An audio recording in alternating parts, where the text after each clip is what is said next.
Nowadays, the USB 4 interface has almost become the standard of new computers. Whether it is a PC or Mac, they can easily have super fast data transfer speed. With so many external hard drive enclosures on the market, can they really keep up with the speed of USB 4?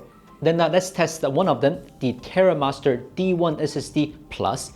We will take a closer look at it from the performance, cooling, and even disassembly. Now let's start with checking out its packaging content.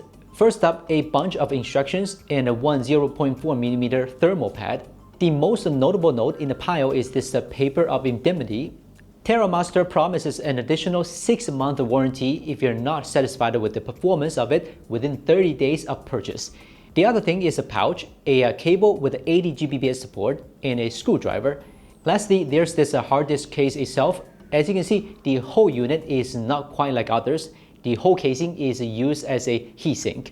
The heatsink has a low-density design. The fins are thicker and more widely spaced, so the heat dissipation area is bigger and improves the airflow.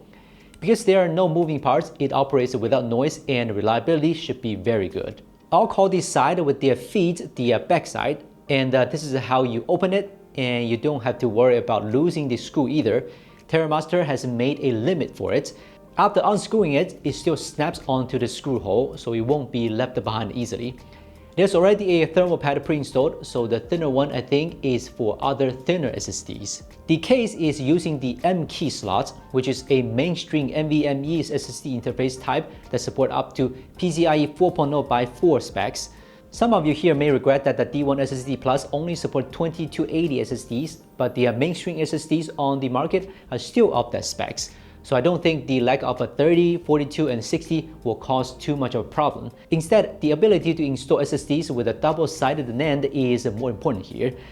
SSDs with this double-sided layout are more common in 4TB and up SSDs, and the D1 SSD Plus is fully adaptable too.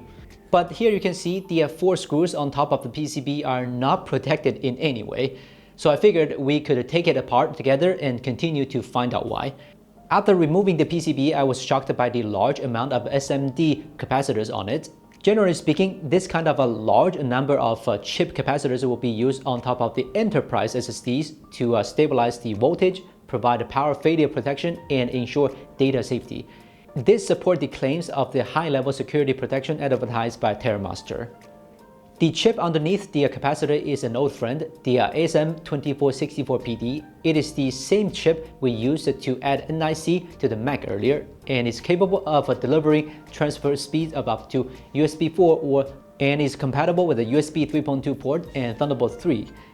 To deal with the heat that high-speed chip generates, TerraMaster has also CNC'd out the case chassis and uses a thermal pad to fill the gap between the chip and the case to enhance heat dissipation. Next, let's see how it performs. Here we have 2 SSDs with different speeds. One is a mainstream PCIe Gen 4 SSD, and the other is relatively old Gen 3 SSD. First, we ran a simple test using a disk mark on the MacBook Air. The TerraMaster easily hit 3200 MB per second read and write as they claimed. Read speeds even reached 3400 MB per second. When switching to a Gen 3 SSD, both read and write speed dropped a bit. The same trend was seen in the Blackmagic disk speed test. What's more interesting is that the TerraMaster is using both Gen 3 SSDs and the Gen 4 SSD. It performed faster than the built-in SSD. On the PC, the TerraMaster breaks out to 3800 MB per second for sequential reads, but it is only faster on sequential reads and writes. It is quite a bit slower than it's on the PC. It performed the same when the SSDs switched to Gen 3. Performance-wise, I think we should all be satisfied, but I was actually more interested in the thermal performance of the enclosure. After all, this is one of the few products that seriously does a good job of cooling.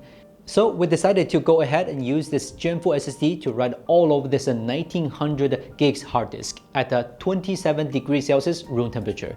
At the beginning, as the amount of writes increases, the temperature rises rapidly, which shows that the TerraMaster needs time to adapt and dissipate the heat effectively. In the middle of the test, the temperature stabilizes and it has already reached the optimal working condition and is able to control the temperature consistently and effectively. And in the last stage of the test, as the amount of writes decreases, the temperature begins to drop gradually. This shows the TerraMaster ability to maintain efficient heat dissipation after a long period of time, ensuring that the SSD cools down safely at the end. At the end of the test, the casing was still slowly dissipating heat, but the SSD temperature dropped from 73 degrees to 60 degrees Celsius in less than a minute. So what if we replace this high heat generating SSDs with a lower heat generating Gen 3 SSD? See, isn't this result exciting? We just need to slow down a little bit to get a very nice temperature performance. Although we only have this 1 terabyte on hand, and I think for the most part, there's no need to write 1 terabyte consistently. So overall, the D1 SSD Plus dissipates heat very well. Whether you are dealing with a high heat Gen 4 SSD or a low heat Gen 3 SSD, it handles it well. Well, for a portable storage device, you can certainly use it with an iPhone to record videos. So we tested on this iPhone 16 Pro. At the beginning, the SSD was not recognized by the iPhone, and after checking, we found that Apple recommends that external storage devices consume less than 4.5 watts.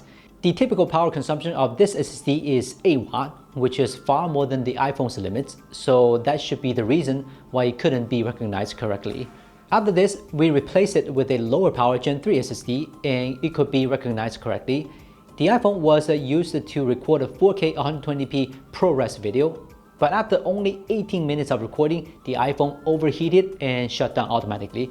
We tested it again after beefing up the iPhone cooling. This time, no one overheated, but ultimately, the performance of this SSD was the problem. It caused the recording to abort. So TerraMaster can be used for ProRes recording, but you need to pay attention to the power consumption as well as the continuous write performance of the SSD. Earlier, we tested using a high-speed interface on a computer, both on Mac and a PC. They worked well. However, most computers do not have USB 4 or Thunderbolt 4 ports, so you may need to downgrade to 10 Gbps or 5 Gbps ports. The 10 Gbps USB port was tested here first, and the performance was strong. It basically drained the entire bandwidth of the 10 Gbps interface. Then we moved down to the 5 Gbps USB interface, which also performed very well. What about USB 2, which has a bandwidth of only 480 Mbps? Again, it was recognized and used properly. It's just that the speed is limited by the interface and is very slow. Finally, we tested it again on a USB 3.2 Gen 2x2 interface, which has a very poor compatibility. Luckily, it was recognized correctly, but once we ran the test, we realized that it was far from performing at 20 Gbps. Write speed was even about the same as the 5 Gbps interface. So after a series of tests, the TerraMaster D1 SSD Plus is undoubtedly an excellent external hard drive enclosure, whether the performance, heat dissipation, and compatibility. It is not only amazing in terms of speed, easily reaching or even exceeding the claimed speed and up to 3800 MB/s, which perfectly meets the needs of a 4K or 8K video editing and large amount of data transfer. Its unique aluminum casing and a fanless design not only achieves 0 dB silent operation, but also keeps the temperature within a safe range, even under long time of a high load use, ensuring the stability and reliability of the device. If you're looking for an external hard drive enclosure that can meet your needs for speed and stability, then the TerraMaster D1 SSD Plus is definitely worth buying. Or click on the giveaway link below to participate in the raffle to win one.